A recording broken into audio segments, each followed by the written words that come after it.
You know, today's an exciting day for me because we are now 17 days away from the Nintendo Switch 2 Nintendo Direct. And look, I don't know about you, but time's just been flying for me over here. Every single day we post these countdown videos by friend of the channel, Paul Gale Network.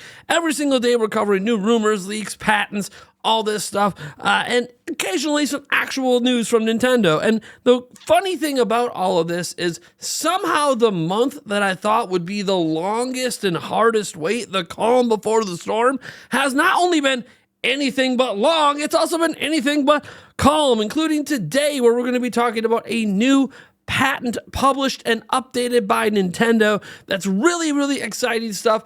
And well, it's not going to necessarily be how do I put this?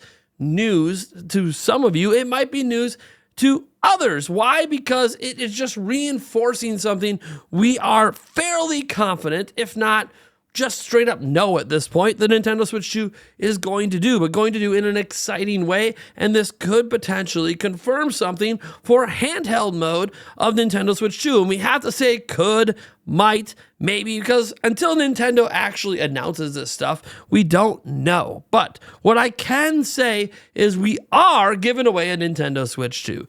Literally right now. All you gotta do is go down to the link in the description or in the pinned comment to enter. I wish all you guys luck. We'll actually be giving away a second Nintendo Switch 2 closer to around the time the system actually launches. We'll be doing that one through a live stream event, however, where we'll draw the winner at the end of the stream. You'll be able to enter all throughout the stream, and you have to be there live to win. I know, kind of an endurance sort of giveaway, but one of those things where, hey, we'll keep drawing until someone who's actually present claims it. That'll be pretty cool. But again, that's the second one we're giving away. First one we're giving away is just a random drawing. So I wish all of you guys luck on that. Now, when I talk about being excited for Nintendo Switch 2, I want to separate this into two parts to this video. One part is just how excited we are, and one particular game in general that, holy crap, I can't believe we're seeing in 17 days. And no, it's not a game that's been announced yet. We have to get into the patent. So we should probably first get to the news. And that is because this new patent over here, published by Nintendo on March 13th, 2025.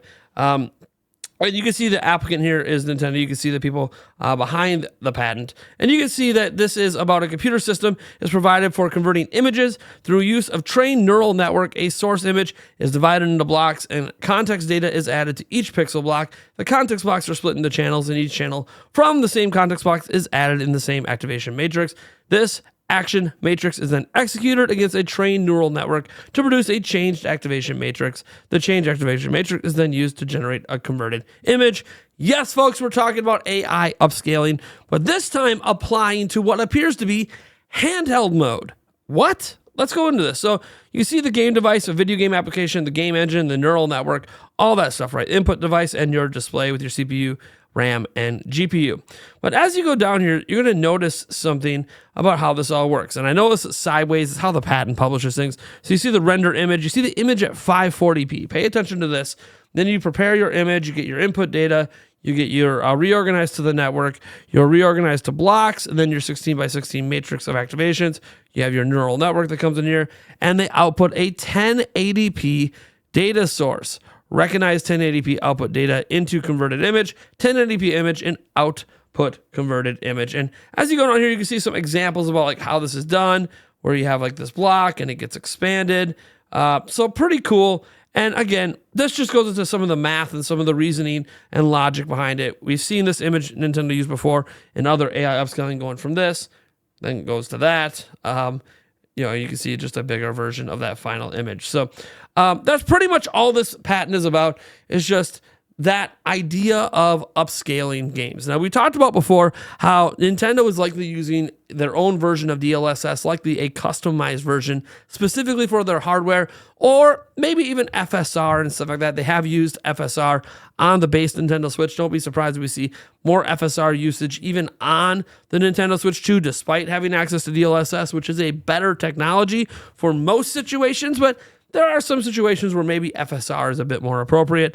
FSR, however, is this public thing made by AMD that can be used on pretty much any hardware, whereas DLSS will actually take advantage of the literal hardware components inside Switch 2. Now, what's very fascinating about all of this is that 540 to 1080.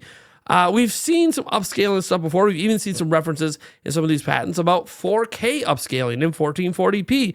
Now we're seeing 1080p and from 540. And I feel like this is really applying to handheld mode. There's a lot of rumors, speculation, and assumptions out there that Nintendo is using a 1080p screen in handheld mode. And I do like this idea of, hey, you could output your games at 540p and get a really good result at 1080p. Now, if you look at DLSS and even all the various versions, going back to 1, 2, 3, 3.5, 4, they've all done a very good job in general of taking a 540p image and making it look pretty much as good as native at 1080p. Not quite. Sometimes there's artifacting or ghosting and other things, depending on the version of DLSS you're using. But it's actually shown really, really good results. That there is enough data in a 540p image to give you a really good 1080p output without adding a ton of latency. There's always a little bit added, but not enough that's noticeable to the gamer. This seems to be one of the best use cases for DLSS. Now, the problem Nintendo's going to be facing is, well, look, the Nintendo Switch 2 in handheld mode is a handheld on battery power. Running this technology activates physical cores. You know, if you're using DLSS, it activates physical cores on the platform that might otherwise be deactivated in handheld mode. And because of that, you're going to draw more power, right? It's going to cost more power to upscale. Upscaling isn't free. I know we talk about the magic of DLSS, but look, upscaling isn't free. There's a power cost to it, which isn't as relevant when you're plugged into a wall, but is relevant when you're in handheld mode, and obviously maybe even a hit to performance in some games, depending on the situation. Now, there are dedicated hardware cores, but if you're putting some of the battery power towards that, that means you might have less battery power allocated to the GPU, CPU, and RAM. So there could be an issue there. Now, maybe there's not, and Nintendo has specific power profiles, one that's for using DLSS, one that's not for using DLSS. If you use DLSS, you get worse battery life, but if you don't use it, you get better battery life, but then obviously you're running all native resolutions and you have to decide if you're really going to target 1080p, or you're going to target 720, or you're going to target 540, right? So I think it's really interesting to think about the trade-offs here, and what could basically be a trade-off for battery life in handheld mode, where you can get a much cleaner, much better image, maybe even a higher frame rate running game, like go from 30 to 60, but then there's a cost to that. Like maybe you lose an hour of battery life, and if you only have 2.5 hours of battery life, maybe for some people, that's not a good enough trade-off. Now, I know a lot of us, myself included, carry around battery banks. So, like, it's not as big a deal for me, but it could be for others that just don't carry around battery banks and have commutes and travel that's longer than an hour and a half without access to any sort of power. So that could be a issue. I know in the handheld PC space, they've gotten really used to low battery life, so you can get the most performance, but we like our 2 hours, or our 2.5 hours, or 3 hours of performance. Also, it'll be game dependent, right? Playing an indie game that's upscaling might not be as cost of hurting as let's say The Witcher 4 ends up on Nintendo Switch 2 or GTA 6 or something like that. Those games are going to obviously maximize what the system can do, which means it's going to use the most power draw.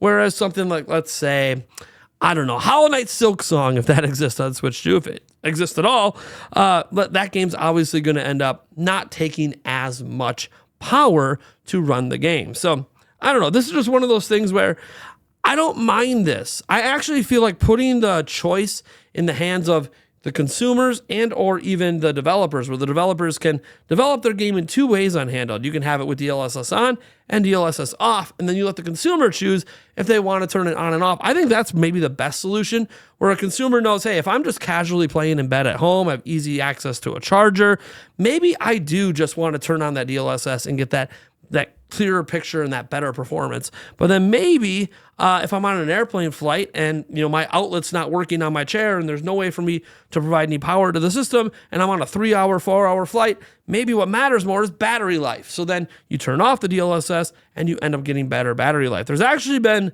some debate that the C button itself could be for that purpose of turning on and off AI upscaling and whatever they end up calling it. But it's one of those things that we don't know. The C button's been widely speculated to be about voice chat and community, but maybe it has to do with turning on and off DLSS in handheld and even in docked mode for people that just don't like it in docked mode. So I don't know. I'm just throwing this out there as a possibility. Obviously, the patent really does exist, so take that for what you will. Now, the rest of this I just want to briefly talk about is the excitement around Nintendo Switch 2.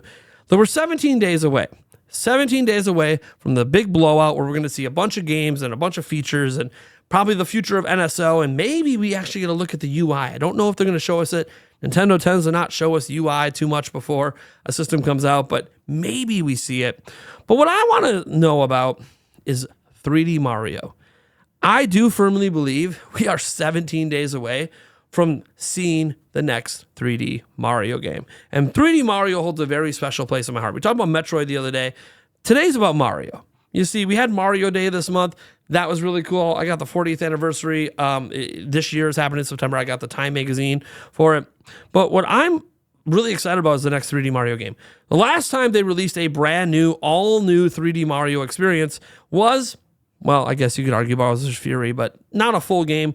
Super Mario Odyssey, which is now my favorite Mario game of all time. And yes, I really wanted an Odyssey too, because whenever Nintendo tends to make a sequel to a really popular Mario game, I tend to like the sequel more. If we just think about 3D Mario, you can go all the way back to Mario Galaxy 1 and then Mario Galaxy 2. I do feel Mario Galaxy 2 is better than Mario Galaxy 1, although just like Tears of the Kingdom, I think is better than Breath of the Wild. You can't take away the credit from Galaxy 1, just like you can't take the credit away from Breath of the Wild and the impact it had and how those second better versions couldn't exist without the first slightly worse version. And slightly worse is like, you know, what I actually mean. Like, we're talking about games I love and are among my favorite games of all time. So just because one is slightly better doesn't mean the other one isn't also amazing.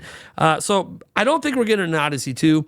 They lost out on their opportunity to do that, I feel, and that's fine. I'm fine if there's no Odyssey 2, and instead we get this all-new big 3D Mario experience that goes absolutely wild. There's rumors out there about it going like between crossing worlds. You guys might know the Sonic game, Sonic Racing game that crosses different worlds. Well, there's been rumors about 3D Mario maybe visiting other franchises, like maybe visiting the world of Hyrule or visiting, you know, the world of Pikmin or the world of Metroid. And there's been some rumors out there about that. I don't know if that's the idea Nintendo went with, but what I do know is I'm stupidly excited for whatever this 3D Mario is, because look, even when you consider something like Sunshine, I don't feel like I've ever been let down by a 3D Mario game. There's been some 2D ones that, you know, didn't always do it for me. I would say, let's look at something like maybe the new Super Mario Bros. Series, where like it felt fine at first and then got really repetitive the more and more of them they released it. And even though I beat all of them, it just didn't bring the same joy to me as something like Mario Wonder did. Well, guess what? I've never had that happen with a 3D Mario game. Even their pseudo 3D game in Super Mario 3D World and Super Mario 3D Land, which there's debates whether those count as 3D Marios. I even love those games. So I do think that whatever they come up with, I'm going to absolutely love, I'm going to absolutely adore. And if it comes out this year, this could be one of those situations where Metroid Prime 4 and Mario are both competing for Game of the Year. So I'm going to sit back and just say I'm really excited about this. I hope you're excited for the future of Mario as well. 17 days away. I mean, gosh, a week from today, we're going to be talking about going into the single digits. Hell, you want to know how close this is for me? I kind of run my life based on the podcast, right? Like, hey, we have this podcast every week. We're already planning out our episode that happens on Wednesday. There's only 2 podcasts left before the big event. Literally, the big event happens on a Wednesday. We have a podcast episode that day. Obviously, you know we're going to be talking about the event on the podcast. We'll be live reacting to the event as well. But what I find fascinating is there's only 2 episodes left before that. I mean, we had 2 episodes left of a retrospective we're doing about Nintendo launch and launch window that we've been handling on our podcast. That also means we only have 2 episodes left to get our final predictions in. By the way, the final prediction episodes happening not this week, but next week. Our last episode, we'll do our final predictions for the show, and then we'll see what happens. Obviously, who's right and all of that. We have Rogers Base on for that episode. Next week, we got Paul Gale Network, and right now I'm forgetting. I really apologize to the other guests. It's absolutely slipping my mind. who the other guest is next week. But anyways, we have obviously a banger episode coming up. Guys, it's time, baby. It's time. Oh, I'm so excited, guys. Okay, I'm going to head out. I'm going to catch you guys in our next video, our next live stream, all that stuff. You guys are epic, awesome, and amazing. Thank you so much for choosing to watch my content, and hopefully I'll see you in another video.